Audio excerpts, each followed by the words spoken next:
What's up, guys? Welcome to a new video. Now, today, let's get right into it.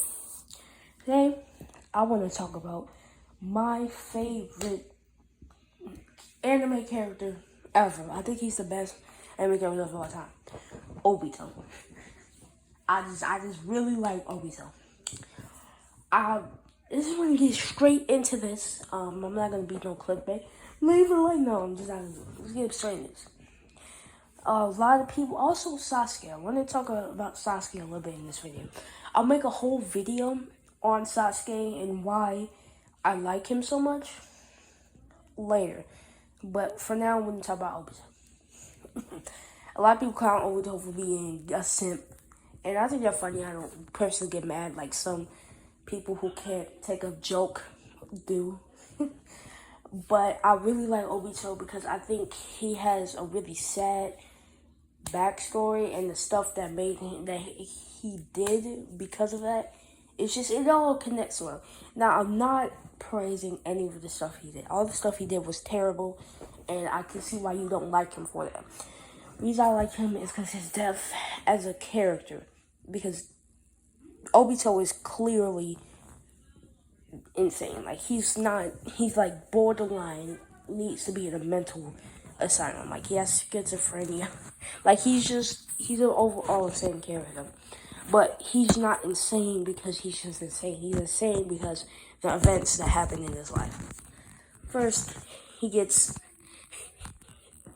was an orphan, like Naruto, and the Uchiha clan already had a bad rep because of all of the stuff that Madara did. Oh, Madara. We'll talk about him later too, but let's get back on the topic. All the stuff that Madara did, so he didn't have a good rap already. Everybody basically hated him as well.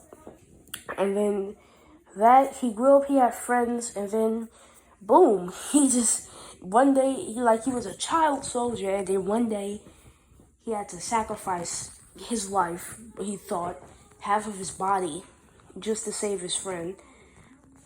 He lost the Sharingan, and then this crazy psychopathic Madara everybody thought was dead comes and saves him, and then just makes him more evil than what he was. I feel like he was getting there, but he wasn't at his breaking point yet. I feel like if Rin never would have died in general, I feel like he would just went back to the Leaf with no problem, and he wouldn't have been the master villain for most of all the series. He's basically the main villain. I don't think he would have turned out that way. I think the reason what really made him snap was Kakashi killing Rin, and just him seeing that just made him lose his mind. Just boom, that was it. But the events leading up to that, I don't think he was really insane. But, basically, yeah, and then he sees his best friend kill his childhood crush, and then he just goes on a rampage, and then leads up to the stuff that happens, like the war that he starts, and his abilities are also very, very cool. Like, he has very cool abilities. Like, his Susanoo is very good. I really like his Susanoo. It's also blue. It's my favorite color. It's like Madara's, but it's a light blue instead of dark.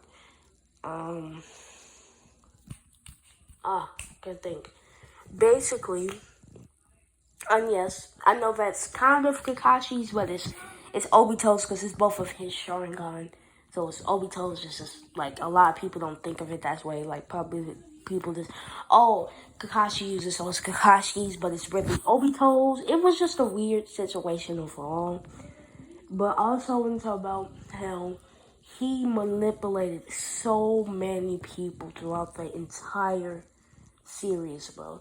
He manipulated Pain, the Perfect in Cherokee, I can't remember his name. He was Kage, can't remember which village from, but he manipulated him, manipulated so many, hundreds of thousands of people, probably more, millions of people, and thinking that he's Madara, who was the same guy who fought the first Hokage and was just this crazy evil person. Like, he's still alive after all these years. Like, it's really crazy how he just manipulated so many people. He was just everywhere. He was doing everything. And he left it low key. This is what I want to get into Obito and Sasuke. Now, Obito told some very big information. He told Sasuke that his brother was not an evil person. He told him that he was good, and this was a big change in Sasuke's personality as a whole, and just made him into a different person. And then he went on to get more and change his morale throughout the entire series. And basically, yeah, Obito started all of that. He was there, and he was super strong too. Like, he was taking on everybody, so of course he has to be strong. But they wouldn't have been able to touch Obito if it wasn't for Kakashi. If it wasn't for Kakashi, if Kakashi didn't have his Sharingan even, Obito would have just soloed all of them probably. Like, literally, they couldn't do anything. They couldn't touch him without the Kamui. Without Sasuke, not Sasuke, Kakashi Kamui things. But yeah, I just wanted to get on here and talk about Obito, my favorite character. I know a lot of people don't like him, but I personally think he's a very cool and in-depth character. I like how he's a character that went insane, but he had not really a reason, but he got a deep, sad backstory to it. Next time, I think I'm going to talk about Sasuke, and maybe I'll get some more other content as well. But I think that's it, and peace out.